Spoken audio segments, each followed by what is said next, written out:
Coming up now in your spoiler-free wrestling news rundown, what's the real reason why Samoa Joe vacated the NXT Championship? Mick Foley continues to criticize WWE creative, and a former Ring of Honor World Champion is departing the company. All that and more on your spoiler-free wrestling news rundown. This is just a reminder that we omit any news or information which could potentially spoil the results, angles, storylines, or surprise debuts taking place in professional wrestling. If you appreciate this type of wrestling coverage, please consider subscribing, clicking the notifications bell, and sharing this video with friends. Three-time NXT champion Samoa Joe has relinquished the title. In a video that he posted to social media last night, Joe said that WWE's medical team won't clear him to compete, and while he won't be out of action for very long, he does have to vacate the NXT championship. Now, the reason that Joe has vacated the title was addressed recently by Dave Meltzer of the Wrestling Observer newsletter. And according to Meltzer, Joe relinquishing the title has less to do with him being injured and more to do with him being just someone that the new NXT is not going to be focused on. Here is what Meltzer had to say. He said, "The official thing that I was just told is that he was hired to be more of an administrator, more of a front office person than a wrestler, so that's going to be his job. The idea with NXT now is to develop stars for the future, and Joe is in his 40s and is not the future. He's going to be a coach and a trainer and things like that based on what I was told." So it appears that Joe is vacating the NXT championship mainly because he's going to be more of a coach, more of a trainer, and more of a backstage employee rather than someone the new NXT is going to focus on. In a previous video, we noted that there are some people backstage in WWE upset with Mick Foley for his recent criticism of WWE creative. Well, this does not appear to be slowing Foley down at all. He has continued to criticize WWE creative, this time through appearances on Busted Open Radio and also Sean Waltman's Pro Wrestling for Life podcast. He said on Busted Open Radio recently, he said, "I think it's something WWE needed to hear.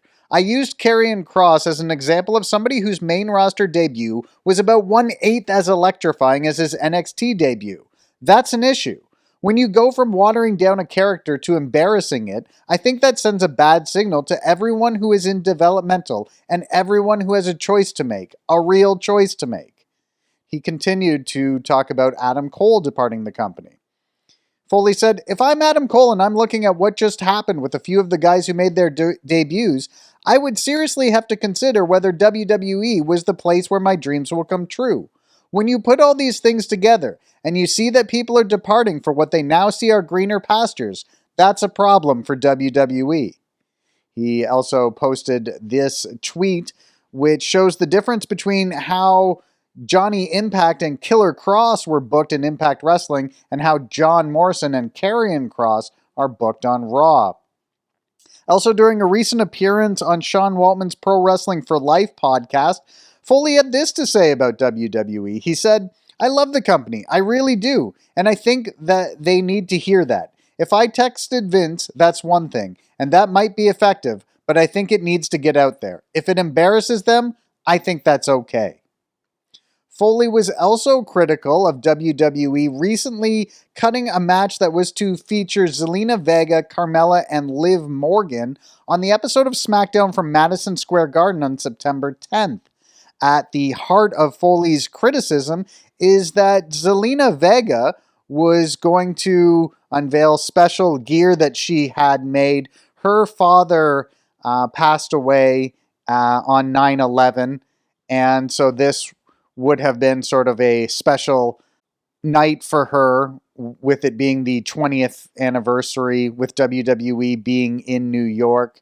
The following day, Zelina Vega can be shown here speaking at a memorial event for the victims of 9/11. So Foley wrote on Twitter regarding this. He said, "So Zelina Vega's match was cut for time from Madison Square Garden on the eve of 9/11. That hurts me. I can only imagine how Thea felt. Stay strong, my friend. It came out over the weekend that former Ring of Honor World Champion PCO will not be re-signing with the company. His contract expires on November 30th. He's been with the company since 2018. He's won 3 different titles while a member of Ring of Honor. As previously mentioned, he's a former Ring of Honor World Champion. He held the 6-man Tag Team Championships along with other members of Villain Enterprises, and is also a former ROH Tag Team Champion along with Brody King. Additionally, PCO and Brody King won the NWA's Crockett Cup in 2019 and the NWA Tag Team titles. So PCO will be leaving Ring of Honor at the end of the year. We'll see where he ends up next. Former WWE Raw commentator Jonathan Coachman does not sound like he's interested in returning to wrestling anytime soon, and does not sound like he ever wants to work with Vince McMahon again.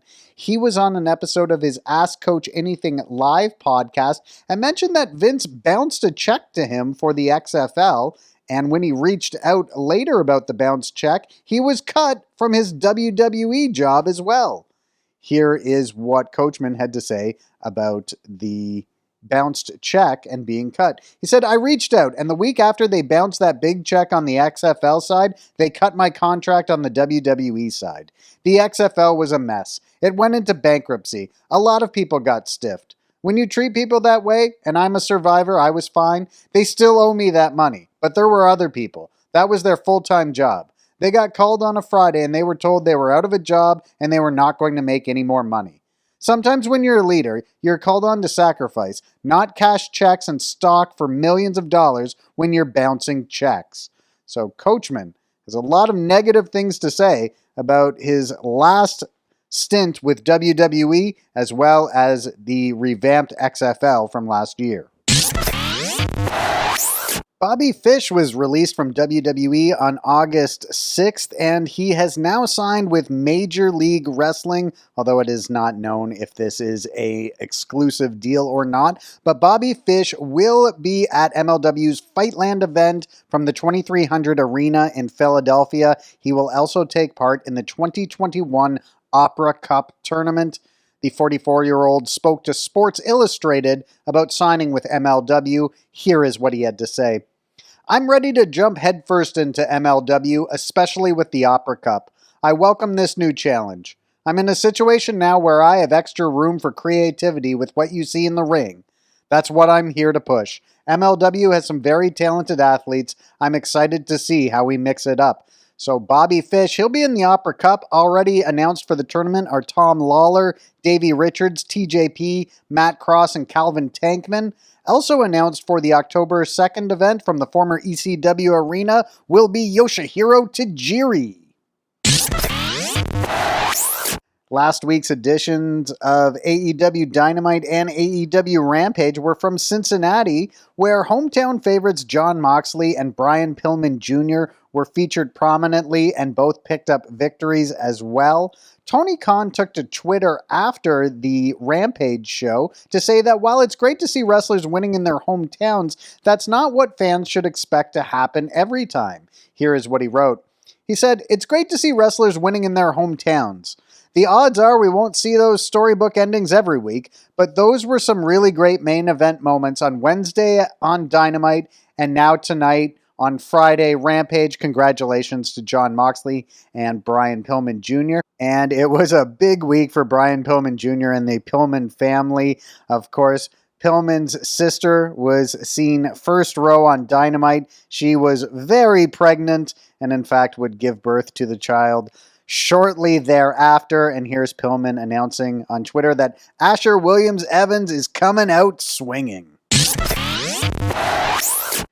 WWE has a big episode of Raw planned for tonight. The show will emanate from Boston's TD Garden.